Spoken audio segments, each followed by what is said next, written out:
அம்மா. ம், ஓ. ம், இங்க பாரு. யாரு வாங்கி கொடுத்தா சொல்லு? சித்தியா? ம்ஹும். இல்ல சித்தப்பாவா? இல்ல. வேற யாரு? அவர்தான் ராகவ். ஏய், என்ன சொல்ற? எப்போ? அவர் எனக்கு ஃபோன் பண்ணி நான் சொல்ற இடத்துக்கு அவசரமா வான்னு சொன்னாரு. சரி சொல்றாரேன்னு போனேன். எப்ப போன? ஏன் என்கிட்ட சொல்லாம போன? நீ இப்படி ஏதாவது கேப்பன்னு தான் சொல்லாம போனேன். ஓஹோ, ரொம்ப முன்னேற்றம் தான். சரி, இப்ப சொல்லு.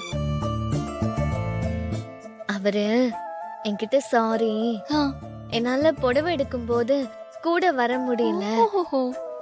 ஆபீஸ்ல வேலையா இருந்துட்டேன், ஆ, உனக்கு பிடிச்ச புடவையை எடுத்துக்கோ, அதுக்காக தான் கூப்பிட்டேன்னு சொன்னாரு. ம், இப்ப என்ன சொல்ற? நீதான் எப்பவுமே கொடுத்து வச்சவ. ம்? ஆமாக்கா, நான் ரொம்ப ரொம்ப கொடுத்து வச்சவன். அவர் என்ன ரொம்ப லவ் பண்றாரு. ஓ. இனிமே எப்ப ஃபோன் பண்ணுவாருன்னு இருக்கு. ம், ம். அதெல்லாம் இருக்கட்டும். நான் உன் மேல எவ்வளவு கோவமா இருக்கேன் தெரியுமா? எனக்கு விஷால் ஃபோன் பண்ணாரு. ஆ, அடடா, என்ன சொன்னாரு? அடடா, நான் எப்படி எடுப்பேன் போன? எனக்கு தான் காது கேட்காதே. ம், அதனால தான் நான் அதை கட் பண்ணி திருப்பி வீடியோ கால் பண்ணேன். ம். அத அவரு கட் பண்ணிட்டாரு. அச்சச்சோ. திரும்பவும் நார்மல் கால் தான் பண்ணாரு.